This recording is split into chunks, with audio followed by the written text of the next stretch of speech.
안녕하세요. 해피러너 올레입니다. 제가 요즘 가장 많이 듣는 말, 네 주변에는 좋은 사람이 정말 많은 것 같다 라는 말인데, 맞아요.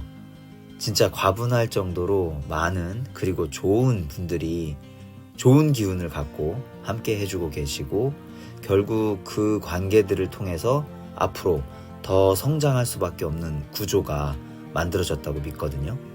근데 그게 처음부터 그랬던 건 아니에요.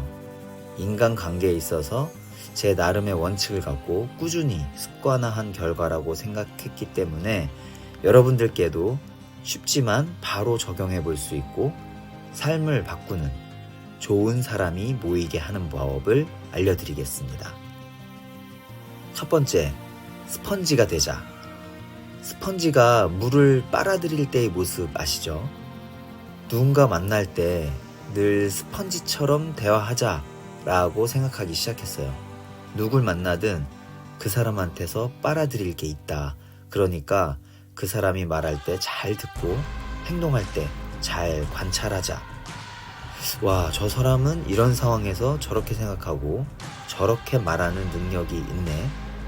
와, 나라면 저런 상황에서 이렇게 행동했을 텐데 저 사람은 이렇게 하네.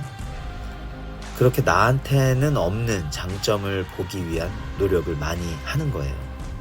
누구나 장점이 있기 마련이거든요. 그런데 예전에는 그랬어요. 마치 내가 옥석을 가려내겠다라는 듯이 상대의 단점만 찾는 거지. 그래서 이 사람은 저런 부분이 마음에 안 들어. 오래 만나면 안 되겠다. 저 사람은 저런 행동이 별로야. 앞으로 안 봐. 물론 진짜 별로인 사람들이 있어요.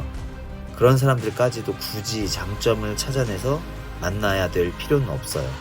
하지만 누구나 장단점이 있기 마련인데 내가 그 중에서 어떤 면을 보기 위해서 노력하는가, 이게 바로 사람과의 관계 형성에 있어서 큰 차이를 가져올 수 있다는 거예요. 그리고 중요한 거, 그런 장점이 보였을 때 그냥 넘어가면 안 돼요. 꼭 집어서 표현을 해야 합니다. 와, 이런 상황에서 이런 생각을 해내시다니 진짜 놀랐어요. 와, 너는 이럴 때 이렇게 행동하는구나. 대단하다. 나도 해봐야겠다. 고마워. 이게 왜 중요하냐면 실제로 내가 그런 부분을 흡수해서 나의 성장에 도움이 되는 동력으로 삼을 수도 있지만 더 중요한 건 그 사람이 나에게 느끼는 감정이 달라지거든요. 그 전까지는 그냥 알던 사이에서 뭔가 그 사람과 내가 연결되는 고리 하나가 생기는 느낌을 받게 돼요. 이 사람은 나를 존중해 주는구나. 내 말을 경청해 주는구나. 고맙네. 이 고맙네가 핵심이에요. 그만큼 관계 속에서 고마움을 느끼기 어렵기 때문이고 존중받는다는 느낌을 받기가 어렵기 때문에 나를 존중해주는 이 사람이 참 고맙다. 그 감정은 나에 대한 호감을 높이고 더 많이 얘기를 나누고 싶고 더 자주 보고 싶은 사람이 되게 해줘요. 그렇게 둘 사이의 대화가 점점 즐거워지고 서로에게 도움이 되고 발전이 되는 방향으로 일이 진행되는 거죠. 그렇게 내가 스펀지가 됐다는 마음으로 상대의 말을 경청해 보세요. 그리고 맞장구를 치고 칭찬을 해보세요. 물론 나와 다른 생각이나 행동에 억지로 호응을 하는 건 안 돼요. 칭찬할 만한 걸 하라는 얘기입니다. 내가 말을 많이 하는 것보다 훨씬 대화가 즐거워진다는 걸 느끼게 될 거고 더 좋은 생각을 들고 나를 찾아오는 사람들이 늘어나게 될 거예요. 두 번째는 아는 것 말고 하는 것을 말하기. 첫 번째가 듣기의 방법이었다면 이번에는 말하는 방법이에요. 우린 뭔가 아는 걸 말하기 참 좋아하잖아요. 아는 게 많으면 멋져 보일 테니까. 저도 주위에 아는 게 많은 분들이 많은데 정말 부럽고 늘 물어보고 싶고 조언을 구하고 싶고 그런 분들이 있어요.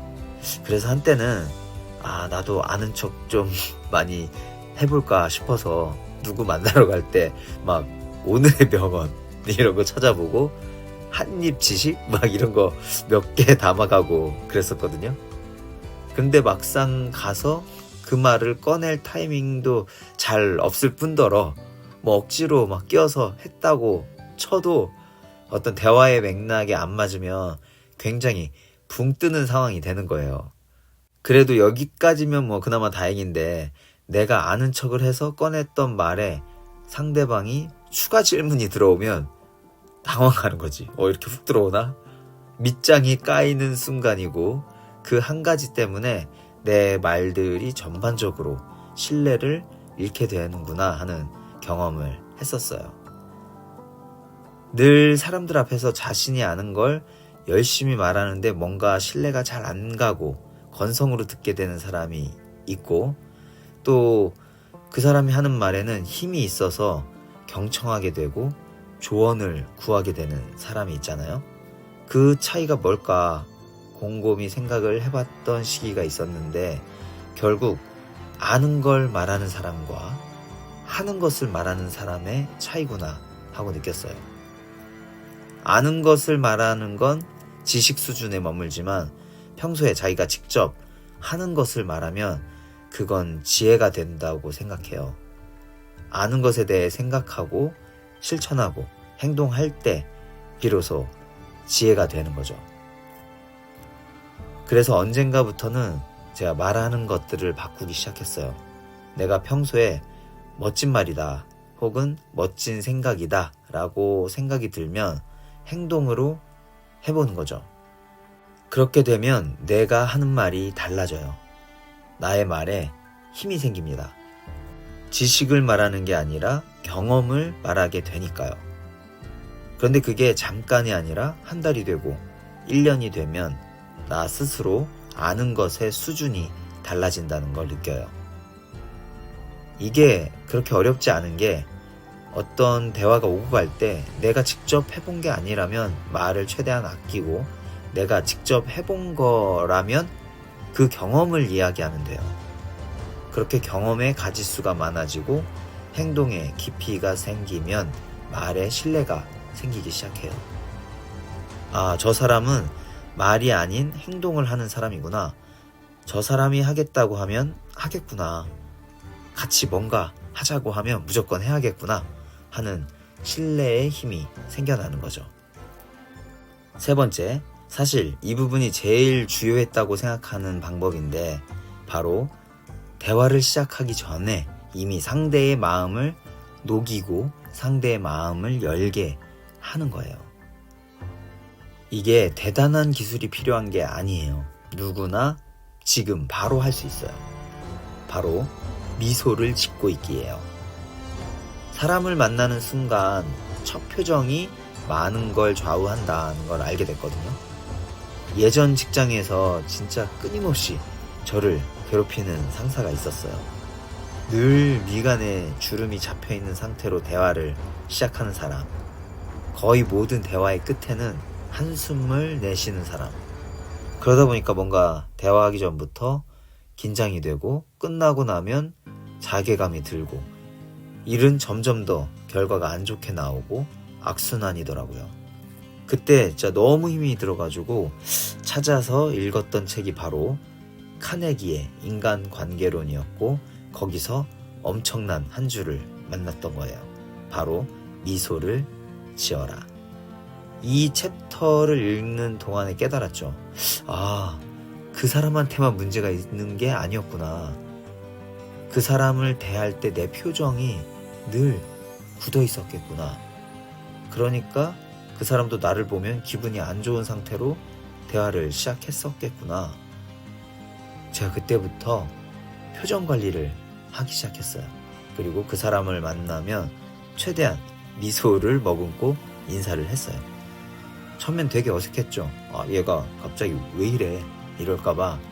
그런데 진짜 신기한 게 정말 며칠 만에 관계가 서서히 좋아진다는 게 느껴졌어요.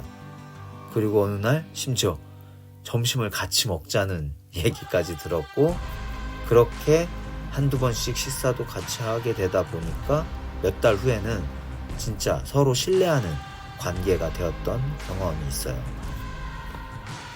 그래서 저는 누군가를 만날 때 첫 표정을 어떻게 지으면서 인사를 하는가를 중요하게 생각하게 됐죠. 또 만날 때뿐만이 아니라 전화, 카톡을 할 때도 이 법칙이 통해요. 전화가 올 때 또는 내가 전화할 때 그 사람의 이름이 폰에 뜨잖아요. 그 순간에 그 사람이 평소에 웃는 모습을 상상해요. 그리고 그 웃음으로 내 전화를 받는 모습을 상상해요. 그러면 일단 내 기분에도 미소가 먼저 지어지겠죠. 그 상태로 대화를 시작하면 그 대화의 분위기 자체가 달라지거든요. 가끔 그렇게 좋지 않은 상황을 해결해야 하는 상황도 있잖아요. 그런 때라고 하더라도 그냥 무방비로 받았을 때와는 내 목소리 톤이나 해결하는 방식이 달라집니다. 인간관계에 있어서 이 미소 짓기가 제일 중요하다고 생각을 하면서 살아왔는데 사실 저도 종종 안 되는 경우가 덜어 있어요. 특히 가까운 사람들한테. 그러면 안 되는데 막 바쁘고 정신이 없다는 핑계로 그만큼 의식하고 있지 않으면 잘 안 되기도 하지만 적어도 제가 느끼기엔 가장 강력한 습관이었다라고 생각이 드는 게 결국 사람과의 관계에서 중요한 건 내 마음이더라고요. 상대가 어떻게 생각하든 그건 그 사람의 문제고 내가 이 대화의 분위기를 미소로 주도하면 내 마음속에는 좋은 분위기가 생겨나요. 그럼 상대가 느끼는 내 모습은 늘 여유 있는 모습이 되거든요. 자신을 반겨준다는 기분은 당연하고 존중받는다는 느낌까지 받게 되는 거죠. 적어도 저는 이 세 가지를 10년 넘게 습관화해왔어요. 그러다 보니까 하나 둘 주변의 사람들이 바뀌고 밝은 기운을 가진 사람들이 모이고 나와 비슷한 표정을 지닌 사람들 그리고 나처럼 행동하는 사람들이 모여요. 긍정의 기운을 주고받으면서 서로 도움을 주고받아요. 함께 잘 될 수밖에 없는 분위기, 환경을 세팅하는 과정인 거죠. 여러분도 꼭 한번 해보세요. 지금부터 딱 1년만 꾸준히 해보세요. 5년 후, 10년 후 주변에 좋은 사람들로 가득 차 있다는 기분을 느끼게 되실 거예요. 해피러너 올레였습니다.